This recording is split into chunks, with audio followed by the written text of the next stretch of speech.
Hi, hello, నమస్తే. నేను మీ వెంకట్. ఇక నుంచి అమెరికా వెళ్ళి మన ఇండియన్స్, తెలుగు వాళ్ళు చదువుకునే అవకాశం లేనట్లే అని నాకు అనిపిస్తుంది. మీకేమనిపిస్తుంది? ట్రంప్ మామగారి విధానాలు చూస్తుంటే అసలు అమెరికాలో ఉన్న మన వాళ్ళు ఈ మధ్య కాలంలో వెళ్ళి ఏదన్నా పనుల మీద F1 వీసా మీద ఆప్షనల్ ప్రాక్టికల్ ట్రైనింగ్ అనే ఒక ప్రోగ్రామ్ ద్వారా అది F1 వీసా ద్వారా వెళ్ళి చదువుకుంటారు కదా.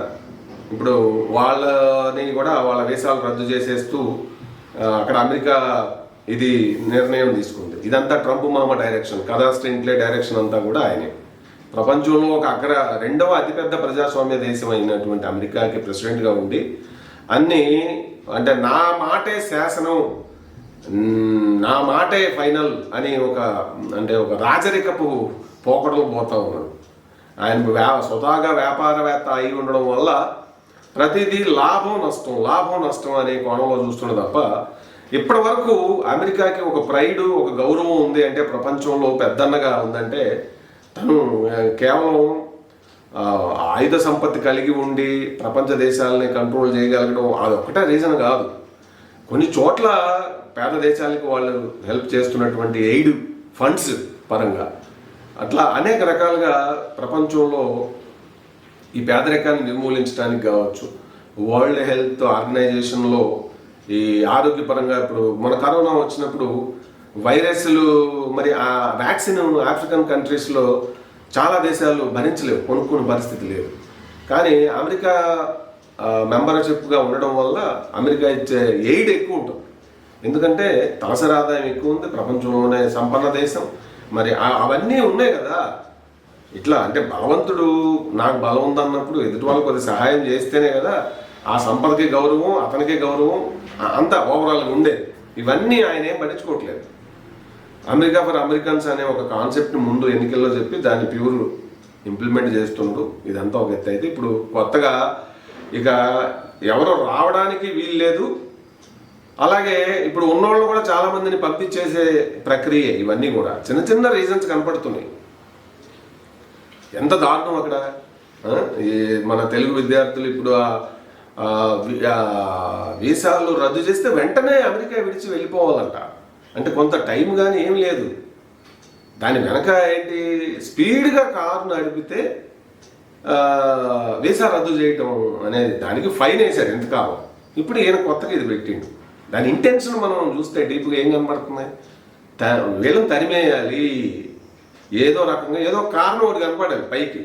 కానీ మనం డీప్గా చూస్తే మరి షాపుల్లో పనిచేసే వాళ్ళని, అలాగే భార్యాభర్తలు గొడవలైన వాళ్ళని కూడా వీసాలు రద్దు చేసేస్తారట.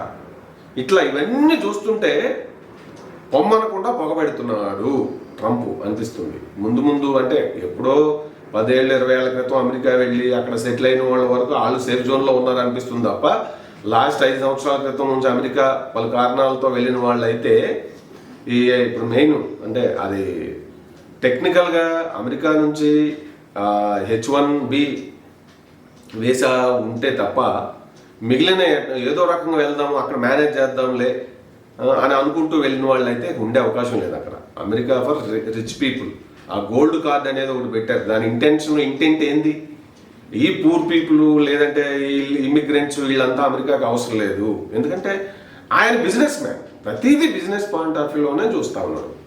కాబట్టి ఇప్పుడు వీళ్ళందరినీ తరిమేయడమే.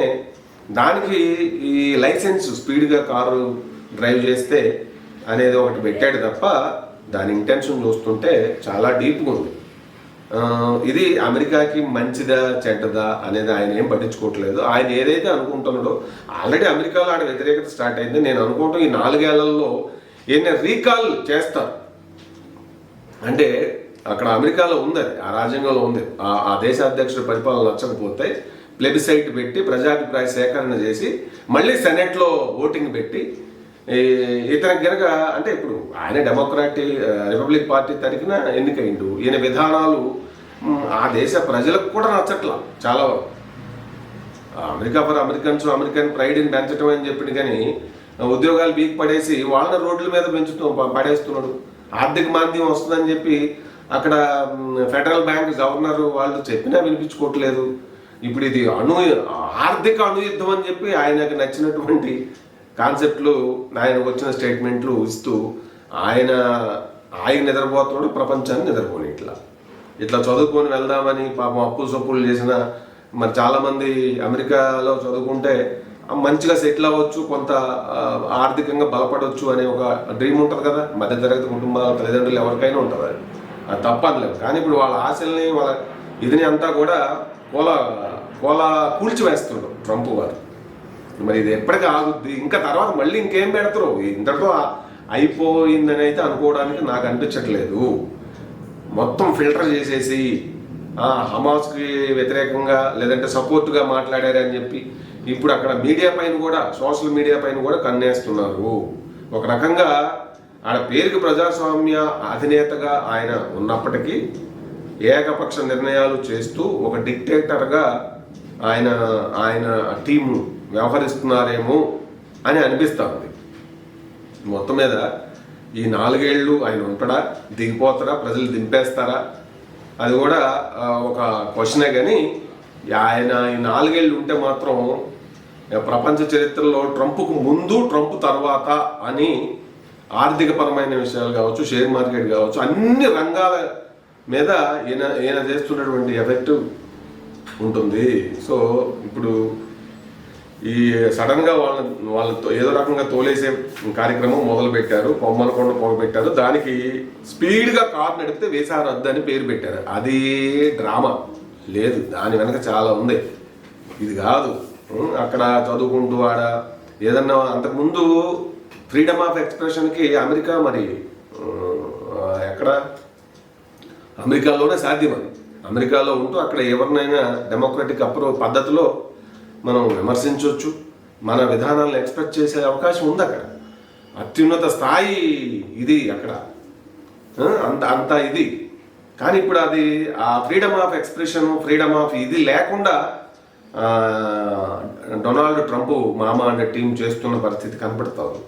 అది ప్రపంచవ్యాప్తంగా విమర్శలు వస్తున్నా, మేధావులు, అమెరికాలో ఉన్న మేధావులు చెబుతున్నా, ఆర్థికవేత్తలు ఇది మంచిది కాదని సలహాలు ఇస్తున్నా, అవి ఏవి కూడా ఆయన పట్టించుకునే పరిస్థితుల్లో లేడు.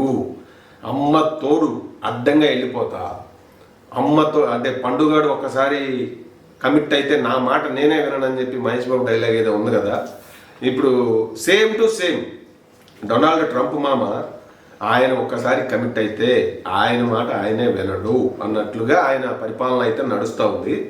నిజంగా ఇది మన తెలుగు విద్యార్థులకి ఇట్లా చదువుకుంటూ అది చిన్న చిన్న రీజన్స్, అంతకుముందు రీజన్స్ కానీ ఇప్పుడు అవి పెద్ద నేరాలుగా ఎందుకు పరిగణిస్తున్నారండి? దాని ఇంటెన్షన్ ఆలోచిస్తే అంతకుముందు షాపుల్లో ప్రతిదానికి ఫైన్ ఉండే, కార్లు వేగంగా నడిపితే, లేదంటే ఇప్పుడు ఇక్కడ మన ఇండియాలో వచ్చిన ఇంటర్నేషనల్ లైసెన్స్ ఇంతకాలం అక్కడ వ్యాలిడ్ అయింది, ఇప్పుడు అది వ్యాలిడ్ కాదట. అక్కడ మళ్ళీ డ్రైవింగ్ లైసెన్స్ ప్రత్యేకంగా తీసుకోవాలట. అది పెద్ద ప్రాసెస్ ఉంటుంది అమెరికాలో. ఇట్లా మొత్తం మీద ఈ విధానాలు ఇవన్నీ చూస్తుంటే కొత్తగా ఎవరిని రానిచ్చే ఇది కాదు. ఎవరైనా రావాలనుకుంటే ఆ గోల్డ్ కార్డు సంపన్నులు, శ్రీమంతులు, కుబేర్లు వాళ్ళ కోసం పెట్టాడు కదా, ఒక 50 లక్షలు సుమారుగా ఉంటుంది దాని వర్త్, గోల్డ్ కార్డు వర్త్. డైరెక్ట్గా అది కొనుక్కుంటే గ్రీన్ కార్డు వచ్చేస్తుంది. అంటే డబ్బులు ఉన్న వాళ్ళే అమెరికాకి రావాలి, డబ్బులు లేని వాళ్ళు డబ్బు సంపాదించుకుందాము లేదంటే ఇంకో రకంగా వెళ్దామని అనుకునే వాళ్ళు నాట్ అలౌడ్ అనే ఒక ఇంటెన్షన్ అయితే నాకు కనపడుతుంది క్లియర్గా. మరి ఇది ఎప్పటికీ దీనికి ఒక మరి ట్రంప్ మామ ఉన్నంతకాలం ఇట్లే ఉండే అవకాశం ఉంది. ఇప్పుడే ఇలా ఉంది, 4 నెలల్లోనే ప్రపంచాన్ని షేక్ చేస్తూ ఉన్నాడు ఆయన విధానాలతో. మన తెలుగు వాళ్ళకు కూడా అమెరికా వెళ్ళి ఆడ చదువుకొని అక్కడ ఏదో సెటిల్ అయ్యి కొంత సంపాదించుకుందామని అనుకునే వాళ్ళకి నిద్ర లేకుండా చేస్తూ ఉన్నాడు. ఇంకా ప్రపంచం మొత్తాన్ని మరి ఇంకా ఎంత ఇదిలోకి ఆయన నెడతారో ఆయన విధానాల ద్వారా అనేది